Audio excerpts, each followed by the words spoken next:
Hello, and welcome back to Think Yourself Healthy podcast. I'm your host, Heather Barbieri. Before we dive into this episode, I just want to remind you that if you take a screenshot that you're listening and tag us on Instagram, we'll send you a 15% off discount for the 8-week Retrain Your Brain program. Just take a screenshot and tag me at Heather Barbieri RDN. Thanks for listening, and let's get right to it.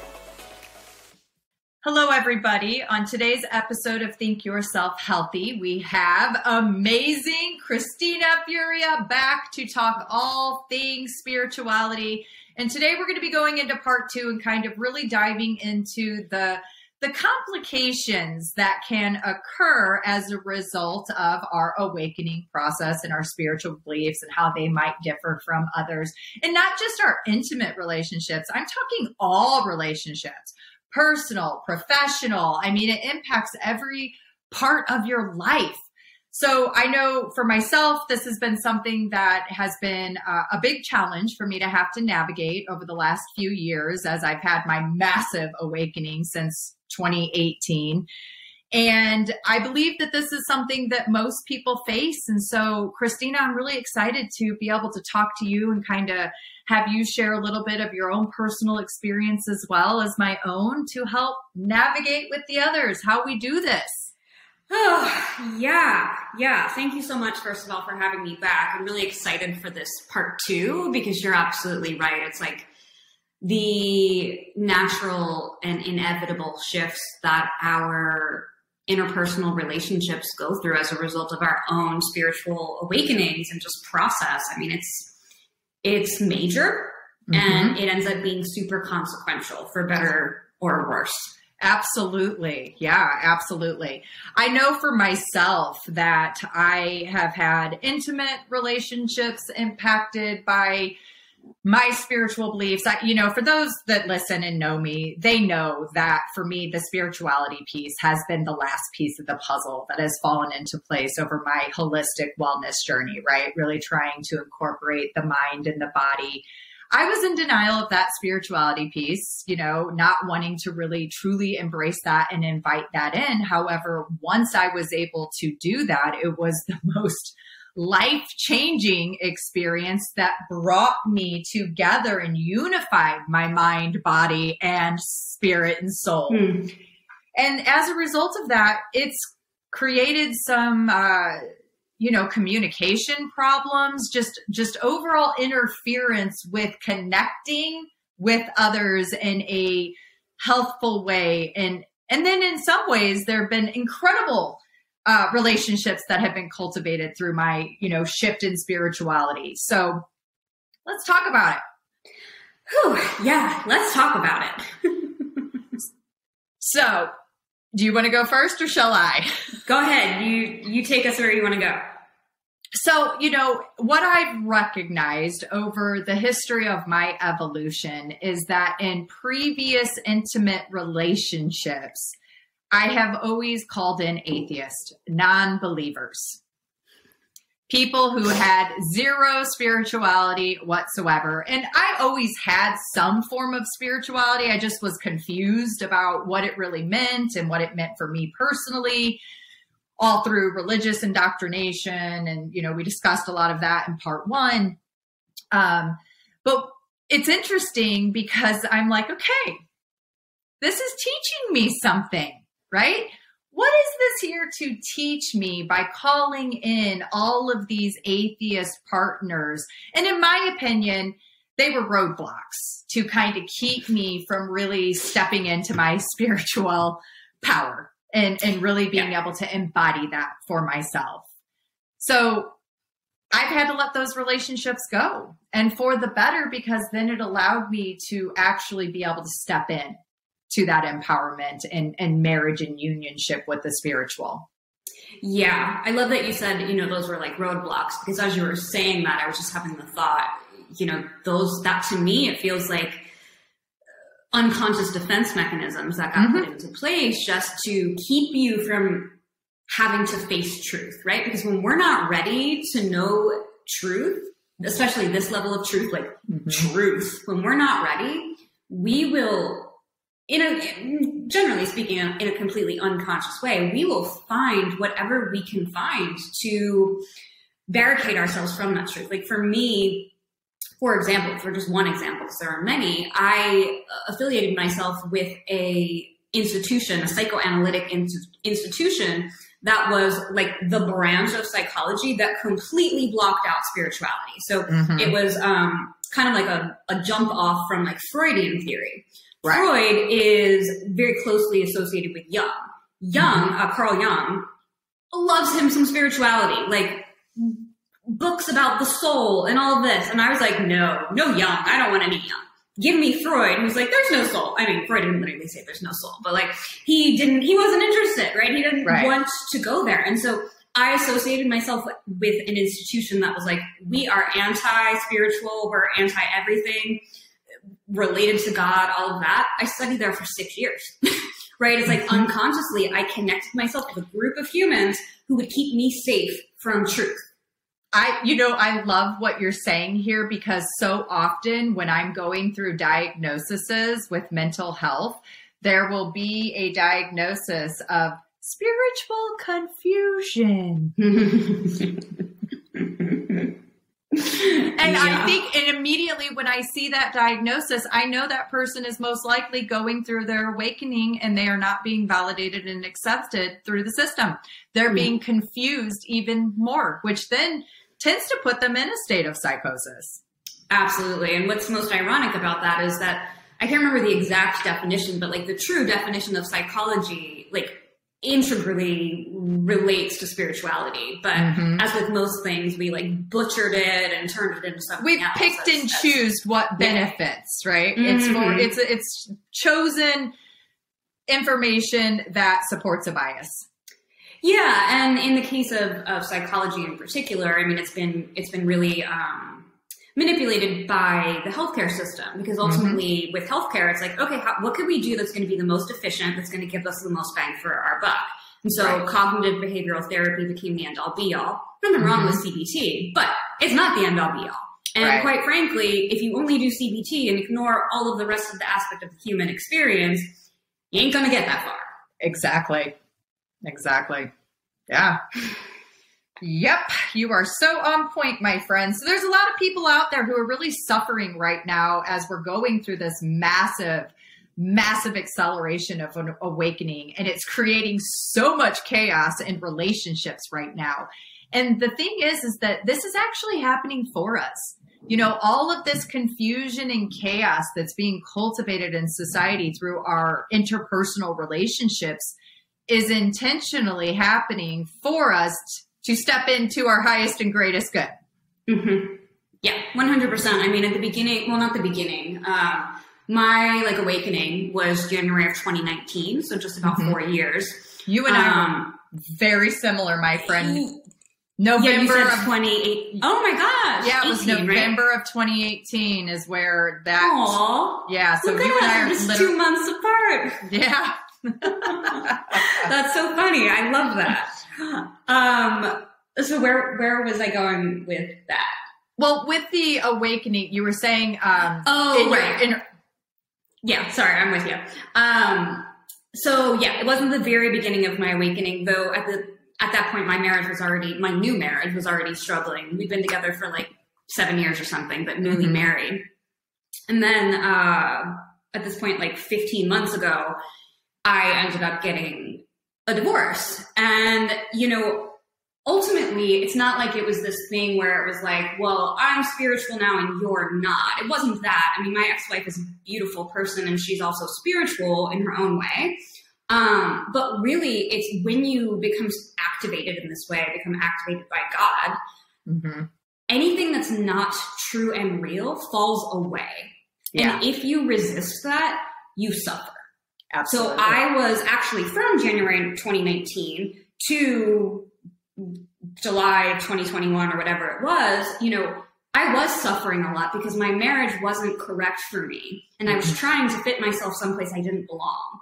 And my more and more awakened self was like, this isn't right. This isn't right. And so there's this like pushing, there's this really uncomfortable internal experience that creates cognitive dissonance, we'll say. Yes. I mean, it creates all kinds of stuff, really. Yeah. But ultimately, it got to the point where I became activated enough that it was like, if I don't end this relationship, I am harming everybody, right? Because it wasn't even just me and her anymore. The ripple effects, I was harming the people around me as well. Mm-hmm.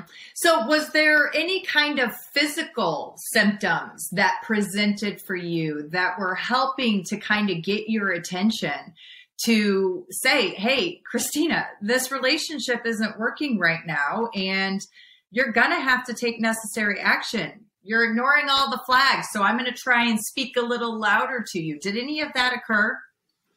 Yeah, I mean, I have so many different... God wasn't playing around with me. God was like, I'm going to show you every which way in which you need to exit the scene. So I started going through all kinds of things. You know, it's funny, like I look at videos of myself, you know, because everything we do is documented. Yes. Talk about for better or worse, right? It's like you can look back and see things a lot of people don't see. And so I guess now it would be like about 2 years ago or a little less. Every video I saw of myself, I looked so awkward. It was almost like I was going through like a second adolescence or something. Mm-hmm. It was like I didn't even like, it's funny to say, but it was like I didn't even like do my hair or put on my makeup properly anymore. It's like everything just seemed off. It's total self-betrayal. Yeah. Yeah, in the most unconscious way possible, right? Right. It's not like I was like, I think I'll do my makeup today. No, it's literally, it's neglect that starts cultivating through that self-betrayal process, because we're in that cognitive dissonance, right? The subconscious is like, no, we got to stay safe. You know what this looks like. This is comfortable. You can hang in. And then the other part of it is like, but what if? What if I did decide to just drop out and let it go and be open without attaching to any kind of expectation of outcome? Ooh. Yeah. And it's like, it's simultaneously awe-inspiring and completely terrifying. Absolutely. Right? It's both. And I had been with my wife on and off since I was 23. So like I didn't really know adulthood without her. Right. And we had just moved across the country. So now I'm alone on the opposite side of the country from everybody I know and love, going through a divorce in service of, you know, truth and all of this, like in service of what something that felt really correct. But it doesn't change the fact that it feels like you're dying. No, it does. I'm not saying that in a way that's like exaggerated. Like I felt like I was dying. Yeah. I feel you. I mean, I personally have been going through a lot over the last year with my current marriage. My husband and I got married October 30th of 2021.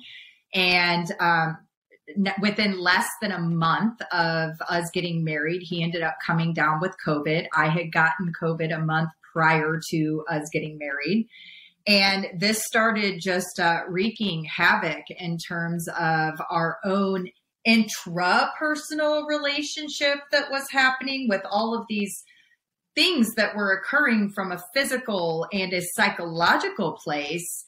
And then with my massive, you know, awakening and my desire to help humanity so much, it started to really create some conflict within the relationship. And I started to get really fearful that I had made the wrong decision, that that this isn't something that is going to be sustainable. And ultimately, there's a lot of conversations that have been needed to be had that should have been done a lot sooner, right? That created more unfortunate consequences, lots of triggers, lots of patterns started showing up based on our core wounds. And it just created a really unhealthy environment where both of us were really suffering immensely.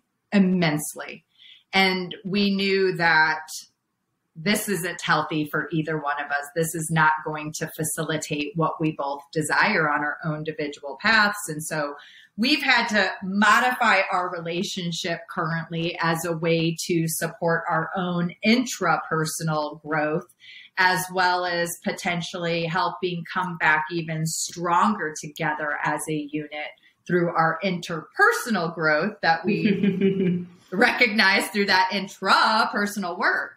So in my opinion, Kristina, and you may not hold the same belief, but part of this awakening and the evolution of humanity is that we are being forced to have to look at those core wounds that we carry within us that are fracturing our soul and keeping us from being in alignment with our highest self and really showing up here in the world in this human experience to do what we were meant to do.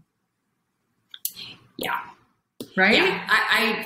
So you do believe. I 100% hold that belief and had a very intimate experience of almost like all of my wounds rising to the surface one by one to be healed and cleared and repatterned. Yes.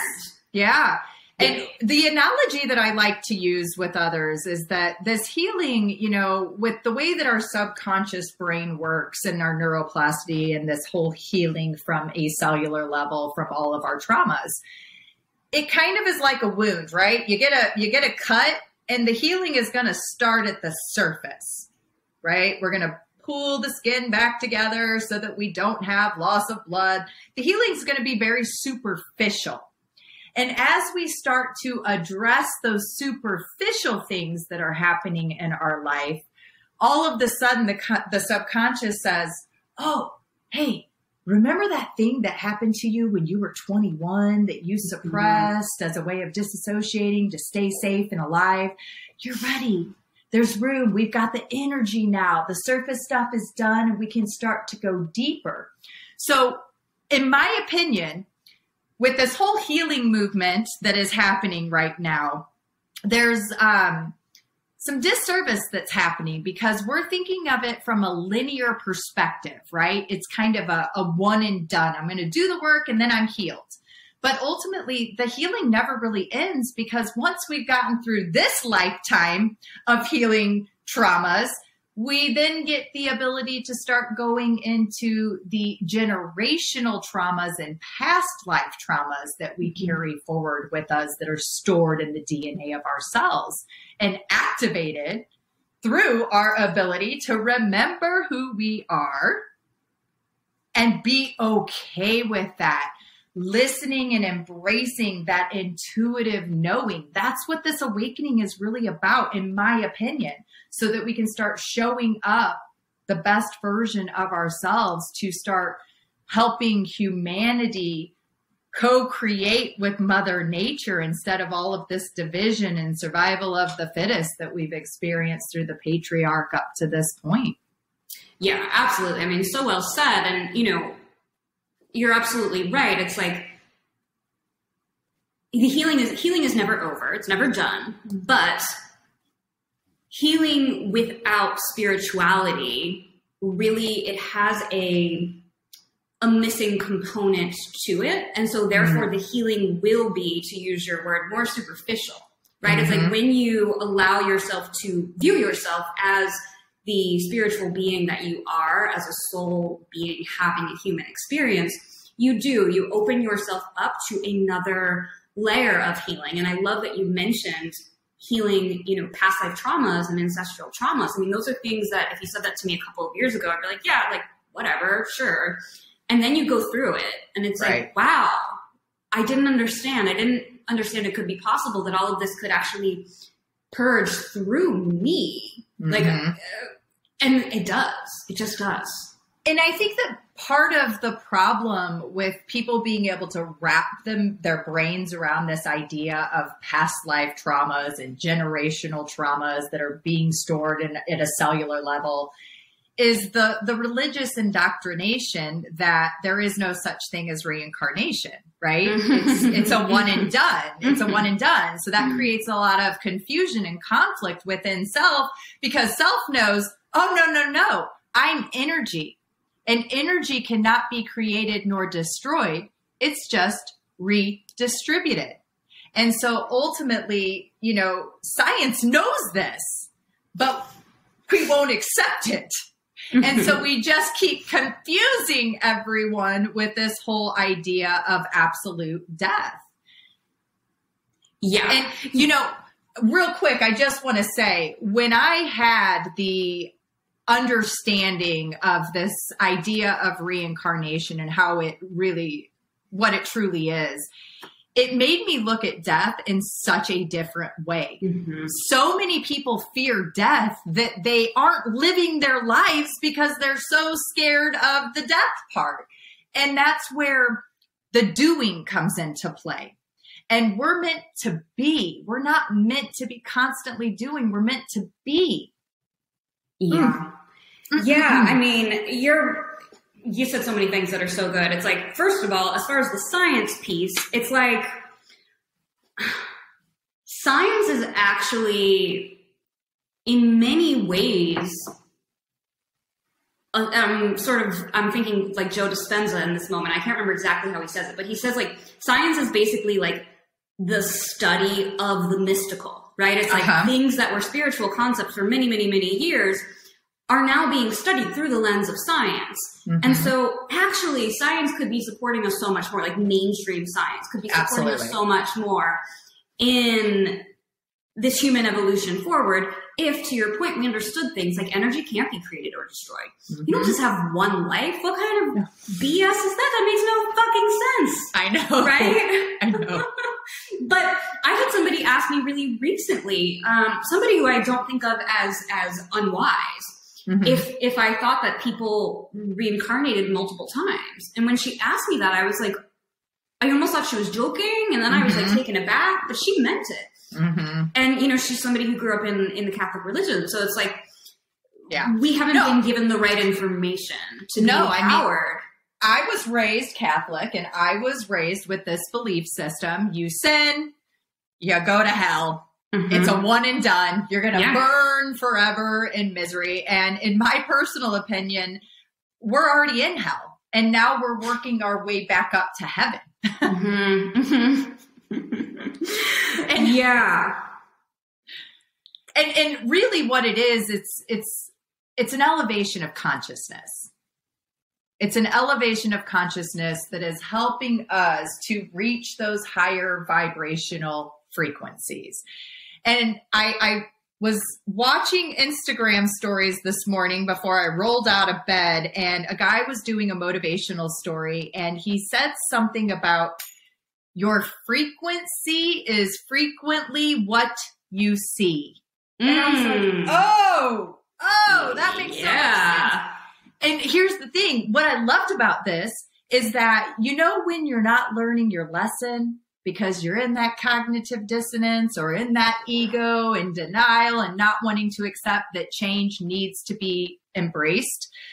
Where was I going with this? Frequency, change needs to be embraced. What you see. Oh, yeah, with the lessons. They constantly keep showing up in different ways in our life. So for me, earlier in this interview, when I said that I kept calling in emotionally unavailable men who were atheist, it just kept repeating because I was in absolute denial that when I needed to look at the morals, values, and ethical beliefs of the person I am calling into my life to create a partnership with, there has to be an alignment. And I was denying the spiritual piece, and I was also denying how much emotional intimacy I truly needed. So it just kept showing up as the evidence I needed to validate the core belief that I wasn't worthy and deserving. Fundamentally, I'm flawed. I'm not lovable. Boom, I get to be victim. Now I'm, picking at all of my wounds from a spiritual level and just stuck in pain and suffering. So, yeah. And the lesson will just keep getting presented to you in the form of humans, right? Yes. In the form of relationships. It'll keep getting presented again and again and again until you actually receive the lesson. And guess what? For a lot of people, that's across multiple lifetimes. Absolutely. Well, yeah, because you go up for that life review. I just did an interview with a lady who had a near-death experience and who actually went to heaven, sat down at the table with Jesus and God and did her life review. And she was like, there's a piece of paper that was pulled out and we were going through all of the things that I had chosen for this lifetime to learn. And then he pulls out the ones, but from this one and this one. We still got to add these onto the list over here. You got to go back. You have work to do. Yeah. So it was really, that was a really cool conversation to get to have, because we don't realize the depth in which the healing really needs to occur in order to liberate and free ourselves so that we can raise up to those multi-dimensional places that we desire to be.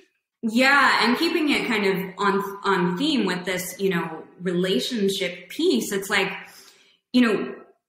relationships are some of our biggest opportunities for these lessons to occur. Absolutely. Right? Because we're all connected, right? We don't show up here in a vacuum, just doing our own thing. We're learning and growing through one another. And so oftentimes the spiritual awakening is really full of disruption to relationships, because when you sign up to acknowledge your spiritual self, when you actually say, okay, yes, I'm going to live as a spiritual being, you're also signing up for a quickening of pace of lessons, in my opinion. So it's like, I signed on to be a spiritual being in this lifetime. For me, it was, age 31. So from age 31 to right now, I'm 35.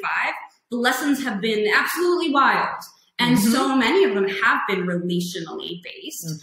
And it's because that rapid growth, now I'm in a place where I can contribute. Right? I can contribute and help the collective more than when I was 5 years ago in a relationship that I was hiding in and not living as my true self.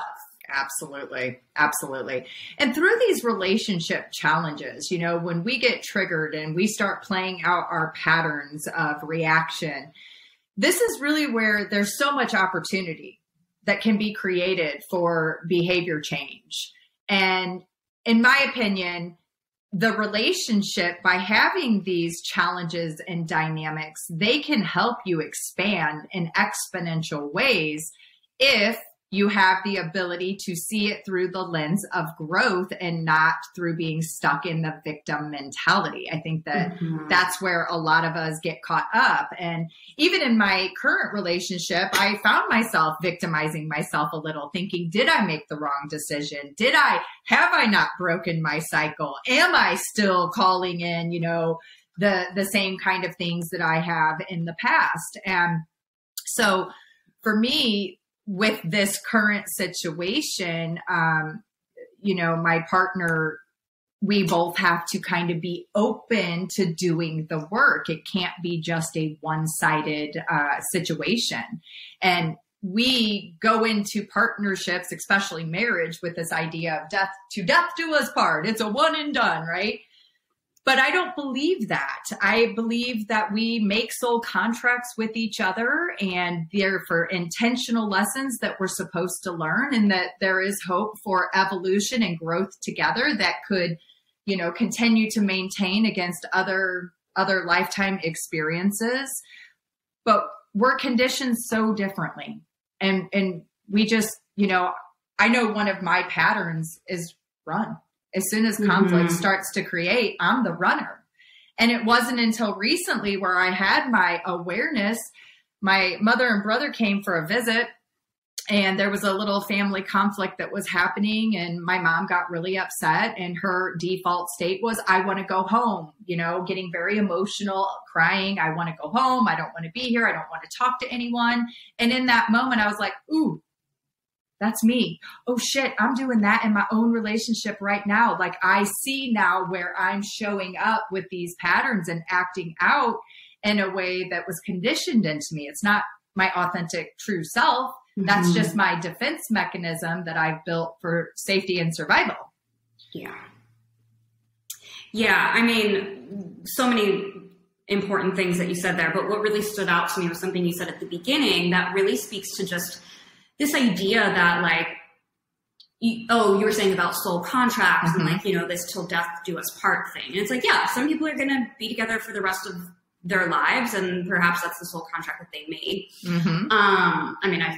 It's the soul contract they made. But it's like, what's also really true is that when you live fully, when you truly say, I'm going to live life full out, you do, whether you realize it or not, you do sign up for a greater level of turmoil, in your life, right? Absolutely. Because if you're going to always be staying in alignment and you're expecting to stay with somebody over the course of an entire lifetime, the alignment might change. What it means to be aligned might shift and change. And it's so important to understand that that's actually part of it. Like, especially because I used to be focused on slightly different work that was more about like, you know, being high vibe and manifestation and this and that, which, you know, there's a place for that stuff. But it's like that type of work can often create the belief that we have to be a certain way. We have to be at a certain high level all the time. But the truth is, this human experience, it's all over the place. And sometimes it is going to be really low.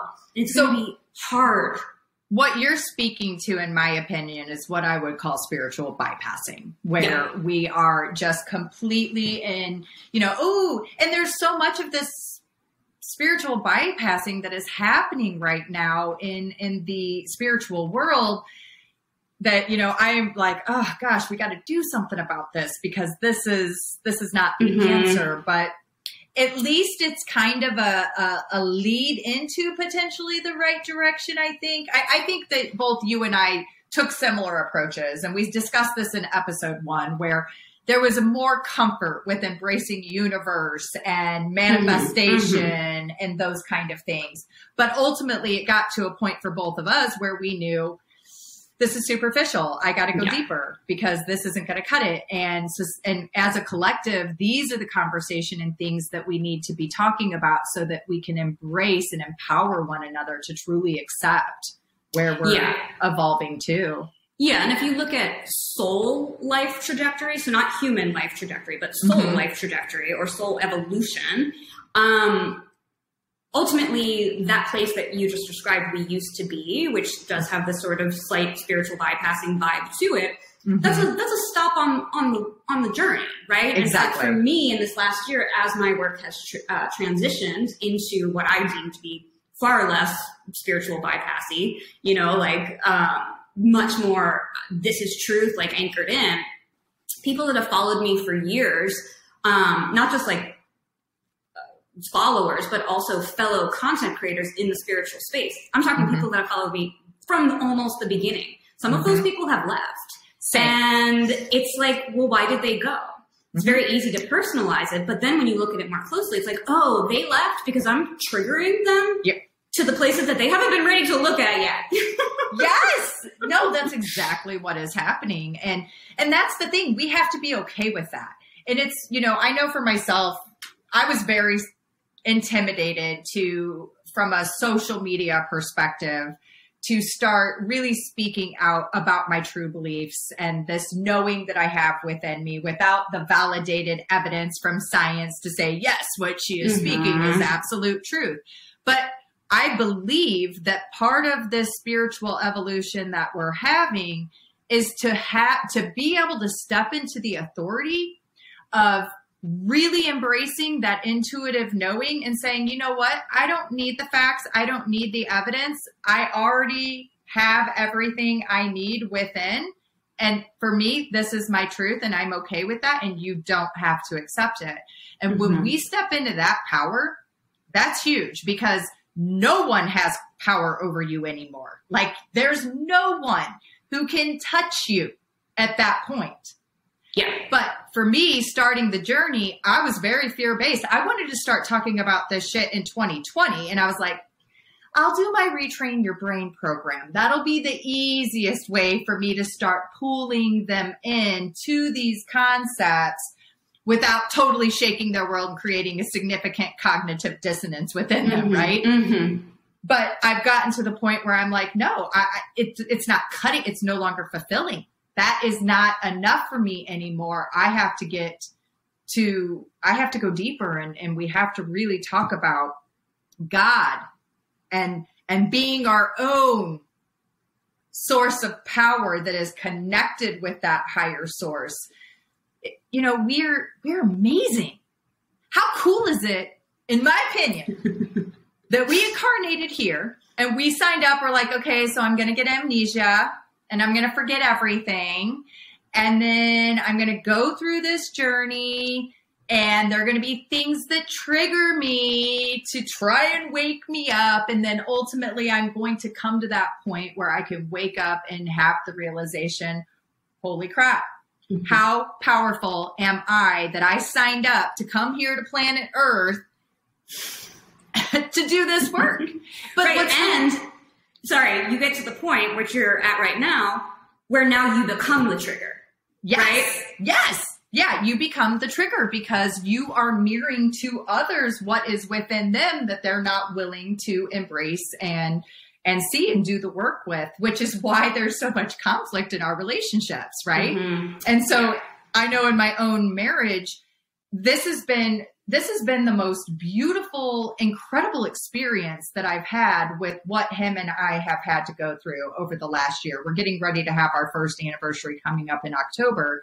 And through all of this, I'm seeing us really starting to go like this, but I couldn't carry that load on my own. He had to be willing to step in and say, hey, I got to do my work too, so that I can meet her where she's at instead of her constantly dropping back down to meet me where I'm at. And that's what most of us are doing on a regular basis, and why we're walking around so anxious and depressed, because our physical cells are saying, this isn't you.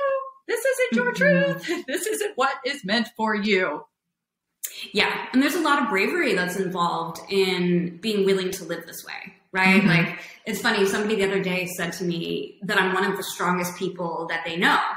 And as they said that, I just very quickly, without meaning to, just stand back in my mind. So all of the times in the last 12 months that I've just been on the floor, absolutely taken out by life. Yeah. And so my immediate reaction was to be like, you are mistaken. I am not strong. And then I thought about it for another second longer. It was like, oh, that is why you're so strong. Mm-hmm. You're willing to go to the truth. You're willing to go to the dark places. And like you're saying, there's also a willingness to stand in truth, even when that means sacrifice in the physical.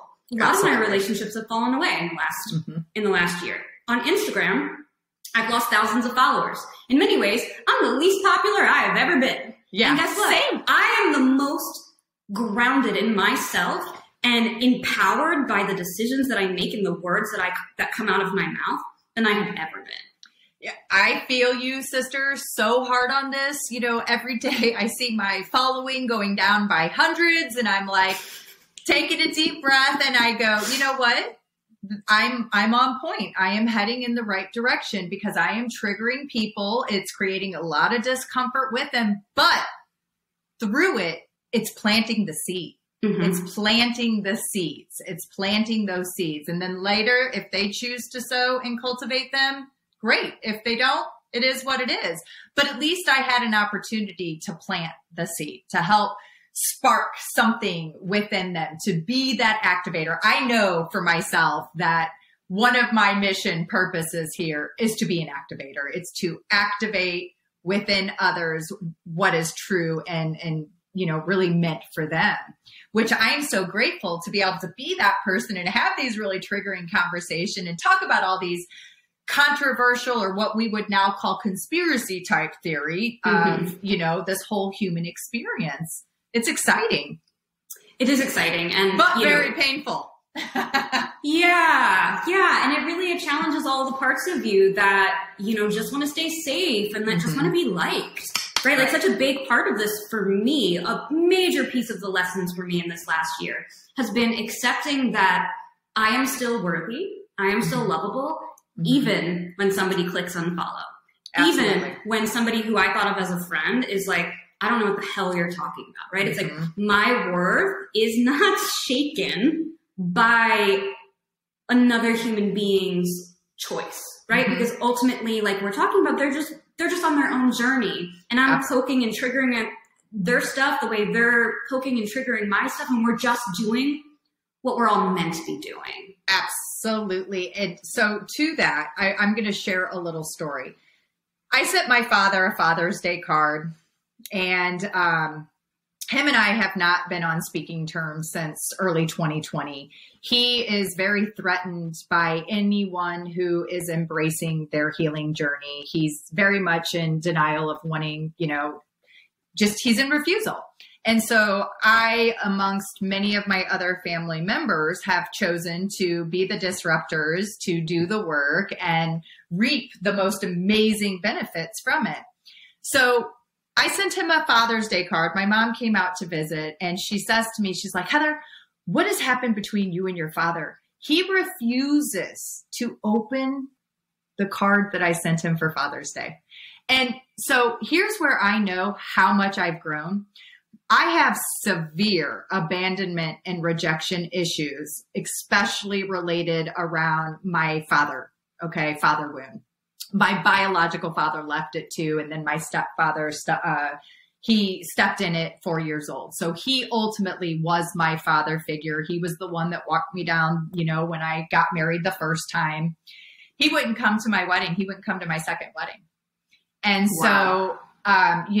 This is where I know how much I've grown, because the old Heather, the wounded little girl who felt so abandoned and rejected, would have been absolutely mortified, probably would have, canceled the wedding out of spite, like, oh, if he's not going, I'm not going to do this. And so it's beautiful to see. And, like I share with my family, I love my father. I love him immensely, despite what his, own personal perspectives are and whatnot. I know that it's just his refusal to step up and get out of the comfort zone.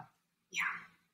Yeah. And you're threatening him, right? Like, not in a ego-based way, right. In a really deep way. His soul in this lifetime is perhaps not ready to awaken. And so if you're coming at him with truths that could spark that awakening, he's going to even reject his own child in order to keep that safety intact. Yep. That's how intense it is. When you're not ready to awaken, you will do whatever you need to do to not. I call them system protectors. It's like being a system protector, because the matrix wants to stay intact, and so for those that aren't willing to detach from the 3D and the materialism and be able to step more into that spirituality component of it, they're just protecting what is in place because they don't want to see change created.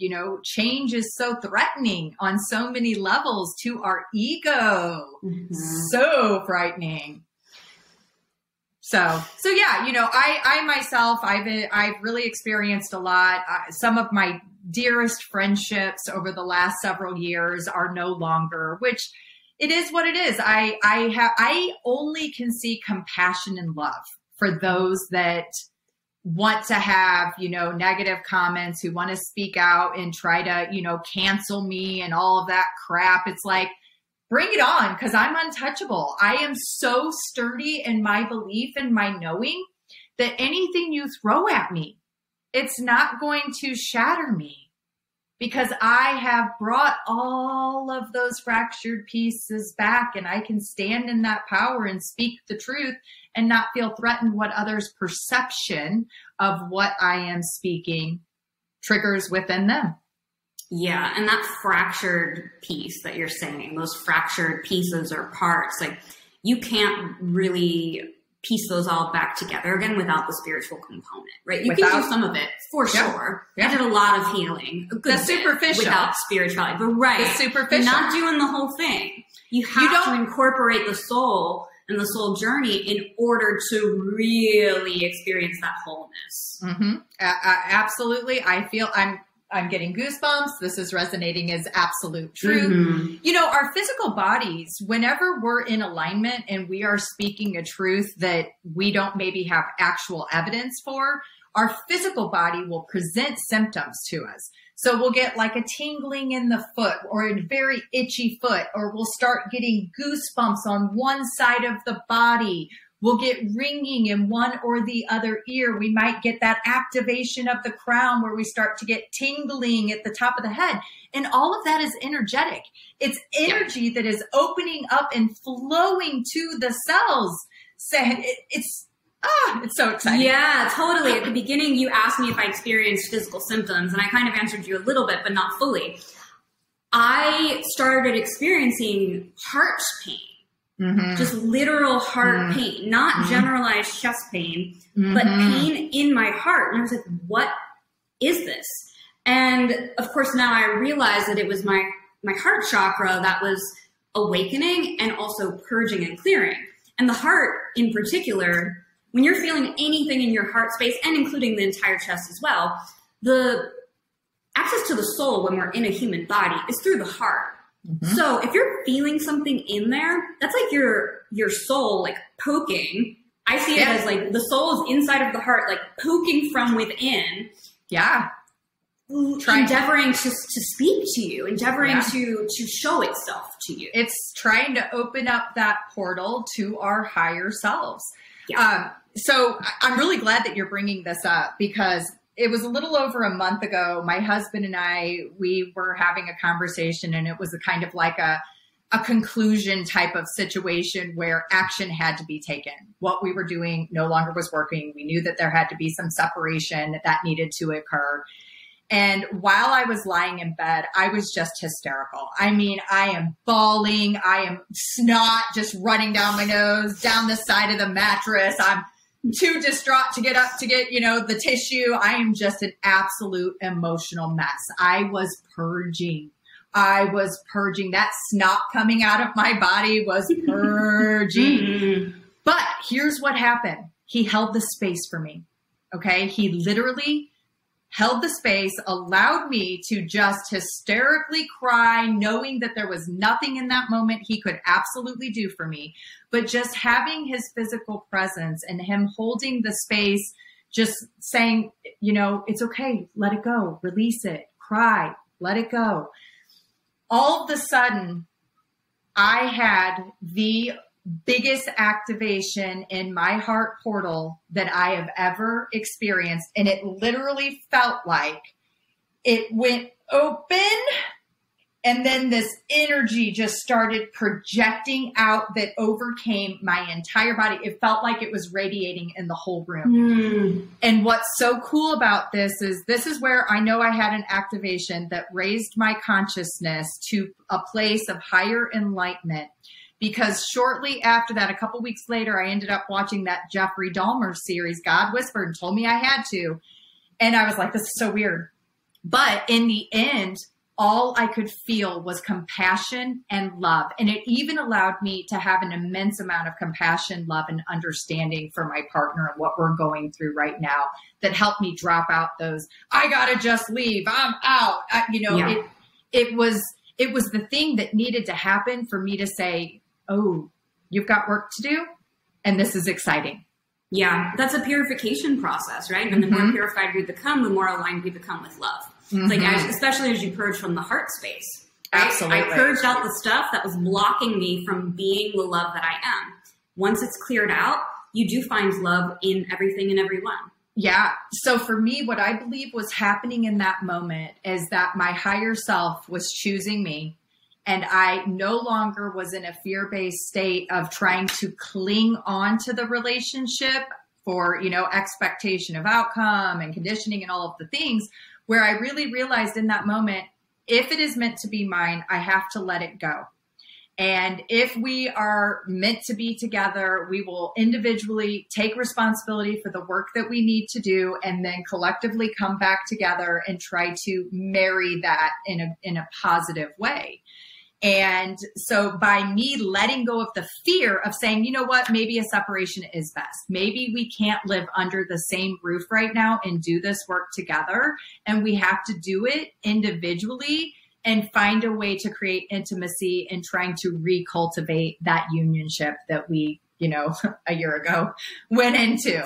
And so for me, I believe it was really about dropping out the fear, purging all of that out, and then being able to receive. And I really, am excited about our future together and where we're headed, because I think some really amazing things have cultivated through just the last 30 days of this experience. That's such a beautiful awareness, because ultimately what you're describing is your ego surrendering, right? Like through your grief, through your immense grief, your ego, it went offline. once the ego goes offline, which we need our egos, it's only going to go offline temporarily. But once the ego goes offline, then you can be the love and you can see truth, which is what happened to you. Right. And, there's the fear part, right? Because the fear wasn't just of letting go of the relationship. The fear was more of like, what are people going to say? I haven't even been married a year. What are people going to think of me? This is my second marriage. Like, oh my God, what's the judgment and the criticism? And then in that moment, I realized like, this is all so stupid. This is not aligned with me and my higher self. And I just have to let go of all of that. And by choosing that, I feel just amazing things that both of us are having the ability to cultivate and receive with one another.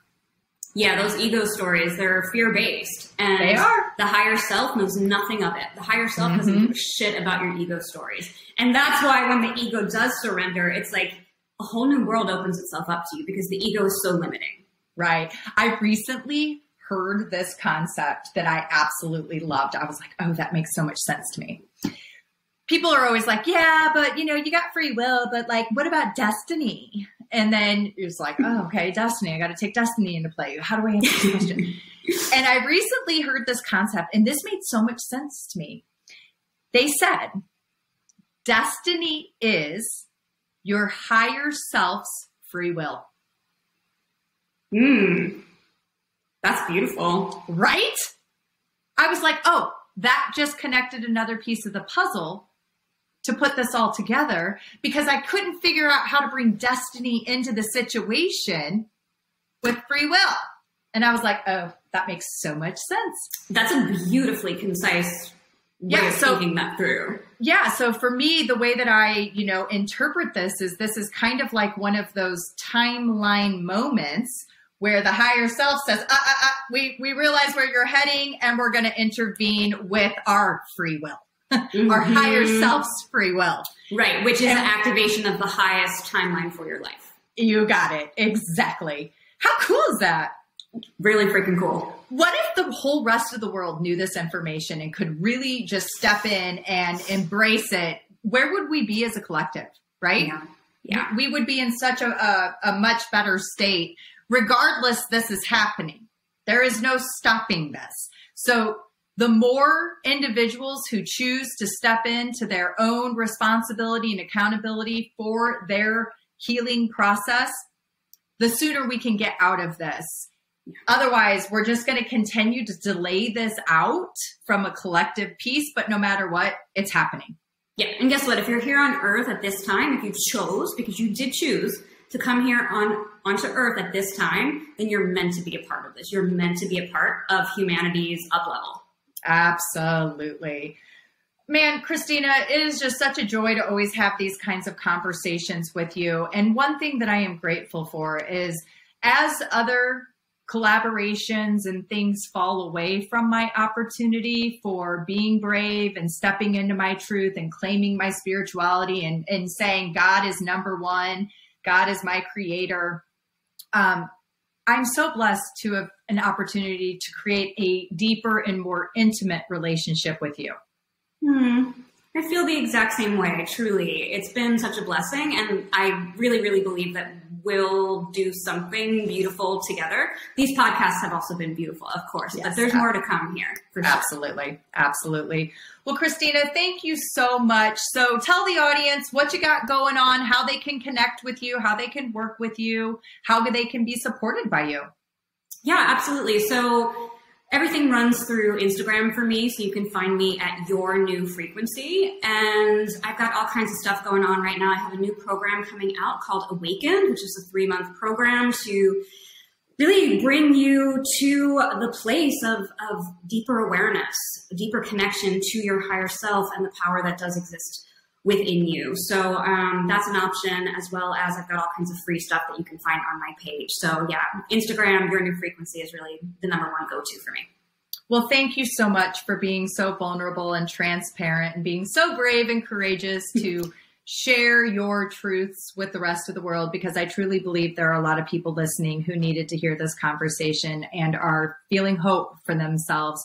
And not only that, but they also have some direction and validation for what they're feeling and experiencing. So thank you very much. Thank you. Thanks for having me. Thanks for listening to the Think Yourself Healthy podcast. Do me a favor, and if you loved this episode, please go leave a review. Reviews help make sure that this content reaches more people so that we can continue to heal as a collective. Remember to take a screenshot that you're listening and tag us on Instagram at Heather Barbieri RDN for a 15% discount on the Retrain Your Brain program. See you next time.